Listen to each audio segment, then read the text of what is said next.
एक बार की बात है, गौतम बुद्ध अपने शिष्यों को जिंदगी से जुड़ी अच्छी बुरी चीजों का ज्ञान दे रहे थे।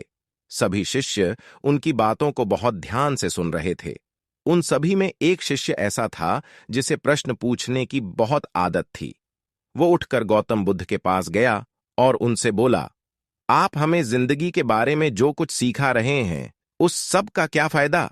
क्योंकि हम में से बहुत से बच्चों को यह भी नहीं पता कि हमारे जीवन का मूल्य क्या है और ये जीवन हमारे लिए कितना कीमती है।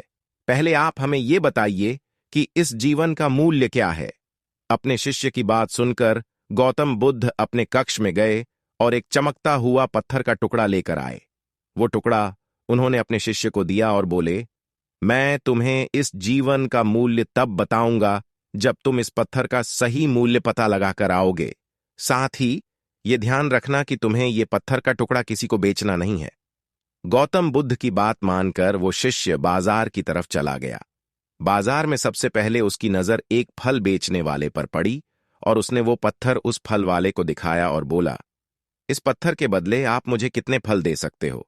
फल वाला बोला, ये पत्थर कुछ खास तो नहीं है, लेकिन फिर भी इसके बदले में तुम्हें 10 केले दे सकता हूं। वो शिष्य उस पत्थर को लेकर आगे चला गया। फिर उसे एक सब्जी वाला मिला। शिष्य ने उस सब्जी वाले से उस पत्थर की कीमत पूछी। सब्जी वाले ने उस पत्थर को ध्यान से देखा और बोला, इस पत्थर की कीमत के बदले में तुम्हें ज्यादा से ज्यादा एक बोरी भरकर सब्जियां दे सकता हूं। इसके बाद वो शिष्य उस पत्थर को लेकर एक सोने के व्यापारी के पास गया। उस पत्थर की टुकड़े की चमक देखते ही उस सुनार ने उसकी कीमत 100 सोने के सिक्के लगाई। शिष्य ने वो टुकड़ा बेचने से मना किया तो वो सुनार उसके बदले 200 सोने के सिक्के देने को भी राजी हो गया, लेकिन शिष्य ने वो पत्थर नहीं बेचा। इसके बाद वो शिष्य एक हीरों के व्यापारी के पास गया और उनके सामने उसने वो पत्थर के टुकड़े को रख दिया। उस पत्थर को देखते ही हीरों के व्यापारी ने एक साफ कपड़ा बिछाया, उस पत्थर को उसके ऊपर रखा, फिर उसकी परिक्रमा की और हाथ जोड़कर उस पत्थर को कपड़े में लपेटते हुए वो बोला, तुम जिसे मामूली पत्थर समझकर उसकी कीमत पूछ रहे हो, असल में ये एक बेशकीमती रूबी है। ऐसा रूबी हर किसी को नहीं मिलता। मैं अगर अपना सब कुछ बेच भी दूं तो भी इसकी कीमत नहीं चुका सकता। उस व्यापारी की बातें सुनकर वो शिष्य हैरान हो गया।